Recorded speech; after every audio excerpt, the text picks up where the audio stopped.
welcome Matty Healy. Rapturous applause from the seven people in the room with us. That's good. The 1975. Yeah. Make a note of that. That's good. Can't tell you, Matty, how excited Angus has been for this chat. My favourite band, man. Me and Angus go back. You're a big fan now. You're getting worse. Yeah, You're getting bigger and bigger. I'm big in. I'm deep in. 3 songs into the new album. Loving it. You like it? Big pop sound. This is poppy for you. It's, it's cool. It's funny, trying to put out this, because the thing with the record is that the whole point of it was to depict every side of who we are, and it's been very hard for 17-track records to put out the right song, because a lot of the record is very different to what you've heard. But then again, I suppose Love Me is very different to the sound. The sound, yeah. Those are our songs, if you don't know. Yeah. And how would you pronounce? We think it's. That's too. That's aggressive? Probably too aggressive. Well, it's kind of like. It's like. Yeah, it's like. Ugh. It's kind of a dissatisfaction with yourself and your feeling. That. Oh. Okay. That regret. Why did I say that? That wasn't even true. Yeah. We have those every single day. Yeah. The sound has been stuck in my head for the last 4 days and cannot get it out. Yeah. I know. It's a real earworm. It is. It's funny, that song. We wrote the verses. I wrote that chorus 4 years ago, and we wrote the verses 3 or 4 months ago. Yeah. Now that's not to say that it's like an old song, but I mean that melody has been knocking around for like 4 years. So I think that it kind of, because it's stuck in my head so long, we had to get it out there. Yeah. I just had to pass it on someone else. Well, thanks. Now I'm stuck with it. Well, you're saying it. You're so conceited. I said I love you. What does it matter if I lie to you? Yeah. Do you reckon the words "I love you" have the power these days in 2016 than they did back in, let's go back to our parents' days? I mean, I suppose it's subjective, isn't it? Let's hope it is. I mean, I don't know the universal laws of love nowadays. I find that one of the things that I always want people to be aware of is that if I'm talking with a kind of sense of dissatisfaction about the behaviour, I'm normally talking about me. So when I say, "You're so conceited, I said I love you," it doesn't necessarily mean that I'm saying that. Okay. So it could be them saying, "You're so conceited, right. I said I love you. What does it matter if I lie to you?" I don't know. I mean, that wasn't answering your question at all. I'm kind of trying to dodge it. Well, I mean, you got love tattooed on your arm. I mean, it's a big part of your life. Yeah, I have. Oh God, I wish I could justify that a bit more intellectually. No, the thing is, it's like it's difficult with what I do because I can't really talk about it. It's a big question. It's not that I can't talk about. I have to be really specific about that song because what it's about. Yeah. But I'm not going to talk about That's that fair. in front of you. I'll talk to you about it. Yeah. But not now. Yeah, gotcha. You've said in a couple of other interviews that I've seen over the past couple of weeks that the set for this tour is just like nothing that we've ever seen or we can expect. It was nothing that we'd ever expected to be able to do. Yeah. At this stage in our career. I mean, our last production over the years kind of built and built and built to a point where I would turn around 6 months in and go, "Oh, that looks good." Yeah. Whereas when we came to do this tour, Tobias, the genius that designed and helped us create what we wanted, we went down and we saw kind of how it worked, went away for 3 days. We played the set and he recorded it. We went away for 3 days and then we came back and watched it as, punters. Yeah. And it was very emotional because it is very it's very imaginative and it's very artistic. We wanted it to be like a kind of a high art installation. We just wanted it to be something that people who go to see a band of kind of our size now or of our kind of cultural relevance, they don't expect to see that kind of thing. Yeah. I mean, aesthetics are important for you, though. I mean, if you can just go on your Twitter to see the kind of art that you guys are portraying as a band, where does that fall into music for you, and are they the same? Because, I mean, obviously the aesthetics of the staging is important. The neon signing for the new songs in the album. I mean, I'm loving that. Yeah, I think it's all about... I think when... I always say that the only art that I feel is worth investing in is art that makes you feel personally addressed, and I feel that you either acquire that through a true belief in something or immersing yourself in a world that you believe. Right. Do you know what I mean? Like the continuity and the consistency between our music and the way we look, or our presence on the internet, all of our visuals, all of our album artwork. It's so intertwined that it gives people this sense of identity. It feels like you're buying into something that is more dynamic and more believable and more human than something that isn't as thought out. Because, you know, like personalities are very thought out, aren't they? Yeah. And I think if you feel like you're attaching yourself to that, it's more potent than a song over here or a photo over here. You're right. You're right, it does all intermix, like the big poppy sounds of the 3 songs that we've heard so far, and those pastel colours. Yeah, I mean, like it's a beautiful feel. Yeah, exactly. And then it's very, once you set that precedent of that's what we look like, then whatever you provide musically can juxtapose. If it's, let's say, more dark or, you know, more morose sentimentality, then it can juxtapose those colours, and then that works as well. Do you know what I mean? Same with the black and white stuff that with you guys girls, did. Yeah, exactly. The girls on a record that was all black and white. Yeah. You just dropped a couple of big words in here. I mean, just from the vocab. I mean, you're a very deep man, Matty. We've known and loved you for a long time. But are you teaching the youth of today with some of the lyrics? No. The reciprocation, a psychophonatic. Sycophantic. Yeah. Prophetic. Yeah, prophetic. Well. Socratic. No, this is the Socratic Junkie Wannabe. Yeah. It's the whole point of this record was that it goes back to identity, and it goes back to that. There's lots of stuff on this record, songs like Change Your Heart and stuff, where I'm answering questions of the first album, and I'm making references to the first album, and I'm talking about, you know, being wiser now and more naive then. And there's this back and forth between the album that preceded this album and this album that our fans will really, really understand the subtext of. So that is me, you know, the whole, what is a 1975 song? The sound is kind of like a parody of the 1975 song. That's kind of what I wanted it to be. I wanted it to be everything. It's the swallowing the dictionary thing. Yeah. If I get prided on being self-aware, then I have to be self-aware, and I understand that it can come across as being a bit wanky the way that I talk. I'm not stupid, you know what I mean? Like, so that's what I'm kind of saying. But those are some of my best lyrics. Yeah. So I'm kind of taking my identity seriously and playing with it at the same time. That's what I'm doing with that. And if my tongue's in my cheek, then I hopefully won't fall over it. Yeah, a lot of influences on the band and yourself. Touching on a sad note, David Bowie last week. Yeah. Particularly seeing you with your blue eyeshadow in the Love Me I think clip. it's very, very sad. You know, I mean, I find it difficult. Like, you know, I don't feel I'm justified to really, really talk or pay tribute to Bowie in the way that some kind of living artists can at the moment. Yeah. So I kind of try not to. Yeah. Like I've said, he was unparalleled in his cultural relevance, or how much impact he had across culture and across art. And you know, you don't really need me to tell you that. But it's quite obvious that I was very, very drawing from I was drawing from the cliche that was created by Bowie and Bolan and those kind of things. To another artist, maybe moving on to Drizzy Drake. Yeah. You've got to be looking like me to Views from the Six. Yeah. It's coming out soon. Feb, maybe, Drizzy, if you're watching. We're huge. We're massive Drake fans. Everything he does. He's just amazing. Yeah. I've heard a potential rumour about him playing live somewhere that we might be playing. Oh, like a festival? Yeah. Oh, wow.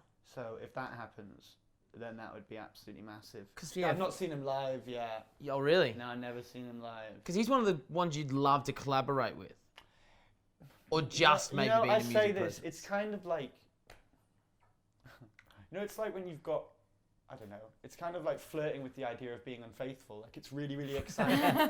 And then when it comes down to it, you're like, actually, no, I don't want to taint what I have. What I have is great. Yeah. One of the things I was like, at one point we were like getting managers on the phone, we were making a record, we're like, let's get Drake on a verse, let's do it. And then we stopped and we were like, you do know, if Drake goes on, when you're not like a huge, huge band, Drake doing a song with you is going to override everything. When we get big enough, when we're like a big, big band, I want to collaborate. But then again, I also find it stressful because I'm not very good with strangers. Okay. I'm not very good with like, in a creative environment, I have to have my own thing. Is that a control thing, or is probably, that it's probably just an ego? I don't know. Is that an ego control thing?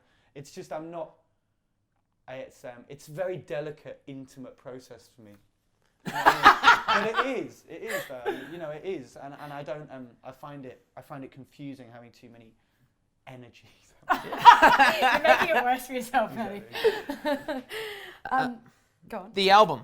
I like it when you sleep, for you are so beautiful yet so unaware of it. Yeah. We spoke on the phone last year about saying that that you can name an album whatever you want because you don't have the restrictions of a record company or certain people telling you what to say. Yeah. How long did it take for you as a band to actually nut it down, and was it longer? No, it was about. I've said this a lot now. It was about conviction. You know what I mean? It was partially because, you know, obviously in reality, we'd just come off a successful first album that was self-titled. The idea of calling something that, for the fact of how long it was, you know, it's quite, I don't know, cheeky or exciting or subversive to a certain extent. But what it was really about was the fact that we went through a stage of being really scared about what we were going to do and how hard it was going to be and how hard we were taking it and how hard touring was and feeling sorry for ourselves. And then and we just had turned a corner at one point where we realised it was just about conviction and it was about being us and about our truth. Just making decisions. Exactly, making bold decisions, that was it. So that was a really bold decision. Yep. And it kind of lay the foundations for that philosophy to run throughout the record. Because if it's called that, then there's no rules to what it can be, right? Yeah. That was kind of it. Yeah, I can think about it in kind of a variety of different ways. Yeah, exactly. I don't know which is right. But it's or which is subjective. It wrong. could be perceived as quite sweet. It could be perceived Creepy. as quite voyeuristic. Yeah. Creepy. Who knows? They're all parts of my personality. Do you think you're a good-looking sleeper? Me? Yeah. It's certainly not about me, and I would very much doubt it. Yeah. Look at this neck thing. You sleep on your back, not on the side? And I'm quite fetal, actually. Yeah, I'm very fetal when I sleep. Definitely on my side. Yeah. We sit here and we tell you everything that we love about you, Matty, and the band, and rightfully so because. So you want to know what I love about you? Oh, please. Really? I was wanting to ask you, what is the worst thing that you think someone could describe you as? Oh. What would hurt you the most? It's predictable. Not predictable. You know, the only fear I have is like provoking ambivalence in people, making people just be like, yeah, Meh. they're all right. Yeah. I'd rather someone hate me Yeah. than like not see enough something to stir something within them. Yeah. I'd rather people be angry at me than like be bored. I just don't want to be like, I don't know. Just don't want to be a shit band. Do you know what I mean? Shit bands are boring. Yeah. That's what a shit band is really. It's just like whatever. Yeah, that you can take or leave. Yeah. Exactly. Are you scared about the release? What, Feb 26, I think, in Not Australia? anymore. I mean, honestly, it's a 17-track album with the stupidest name ever, and I'm going on tour for 2.5 years, and it's fine. Like, Yeah. Whatever. Who cares? 17 tracks is so massive as well. Yeah, it's long. Yeah. But I had to get over all preconceptions of what I expected or what I wanted. It was all about pride, and I'm really proud of this record. And if people don't like it, fuck it, I don't care. That's fun. I'm not trying to be like too like, yeah, I don't care, but like I couldn't make a record like that that's that intimate and that sensitive, and then stand there and just shit myself for a month. That's true. You say 2.5 years on the road. What's the kind of breakup of that time? Is it 90% great times, 10% shit times? It's amazing. It's amazing and it's humbling and it's wonderful. Of course, there's times where you're jet lagged, you're tired, but it's, you know, I'm no more, you know, I'm not resentful of my life at all. You know, I don't wake up in the morning and go, oh God. What You am I learn doing to today? deal with Do you those know what I times mean? because they're balanced with such Yeah, great like ones. come on, man. If you can't like, if you can't appreciate, if you're like me and you can't appreciate it, then you're probably in the wrong, doing the wrong things. You know? Interesting, last week we were chatting to Troye Sivan, who's... I see him on the internet a lot. He's he always talking about her. Yeah, He's did. always talking about Yeah, you. he tweeted his love of the new record. But he also went under the name Vain Oyster, which is an acronym of his name, Troye Sivan. Anagram.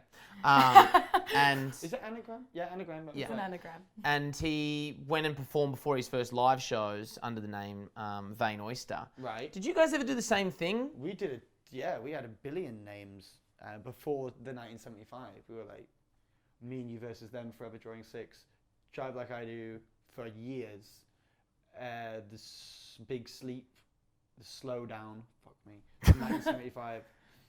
One tour when we were like 18, we changed our name every night. That was good. We went on as the David Henderson experience, who was a really, really quiet guy in my class at school. David Henderson, that we always thought was like mysterious. Yeah, right. Shout out to David Henderson. He's really built now. Is he? Does he know about that? He does now. Yeah, he's frothing. You couldn't really make an anagram of the 1975. It would be the 57. Trying to make an acronym of the acronym is where it's just one. An letter. anagram, sorry. No, but an acronym is one letter where you take one letter in it of a thing. From each word, yeah. Yeah. That, you see, you can't even do that with our new album. Yeah. I thought you'd be able to do that, but you can't do that. It'd go on forever and ever and a day. Who have you had reach out? Who's been like for you? You know, whether it's a tweet or a tap on the shoulder or an email of someone who's heard these first 3 songs of the record and gone, "This is a great new sound. Really digging it." Just fans. That's the only people that you know. Obviously, like friends and family and stuff, and you can see when people are genuine or not. Do you know what I mean?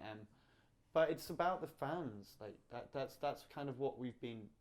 That's what gave us a career, and you know, it kind of. Our relationship with our fans subverted everything. Like we couldn't get fucking. Sorry, I'm swearing so much there. I think all right, it's not going to end now. We've What was I saying? The fans are all that matter. The fans are all that matter, and it's like, yeah, it's you don't Yeah, that's it. The sound of the record is quite poppy from what we can hear at the moment. Is that related back to the fans? Do you think they like that side of you more than not that? Categories and genres and stuff. I just think it's when you believe in something. Yeah. Do you know what I mean? It's like all pop music. If you hear a song and it's like, right, is that a genuine form of expression? If it is, it's fine to like it. Like that's why Justin Bieber's going mental at the moment. Do you like that? Well, I'm different because I'm a producer, and I know for a fact that Justin Bieber is not producing those records. No. They are those like, what do you mean? And they're amazing. Anyway, I'm not going to start slagging up. Don't rope me into slagging I'm not trying to. What I'm saying is that people believe in it because it sounds like it's even sonically it's expressing what's happening now. It's come from kind of dance hall. It's really interesting if you're really into urban music. That's why people have given it credibility. And all those producers. I reckon he's just made better decisions and been 10% less obnoxious. But I think that it could be because it's about. But I think for us, what was even the question? Just saying if you liked his tracks. Yeah, I like his tracks.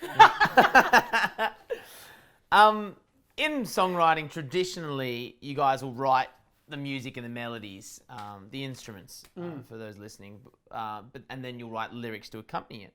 Have you ever written lyrics to a song and then had to match it to music? Yes, a lot of the time. My whole thing is that I used to be rubbish with old demos, but I kind of do this thing of like treat your old demos as the artist that you are now. So it's all right, I've got time. And I find that what I've done a lot of the times is written a new song and then taken lyrics from an old song that we hadn't quite finished and reappropriated it. Which is what you did with the sound as well, didn't you? Did it with the sound, did it with Paris, came from a song that we had called Plastic Boyfriend that didn't make it onto the first record, and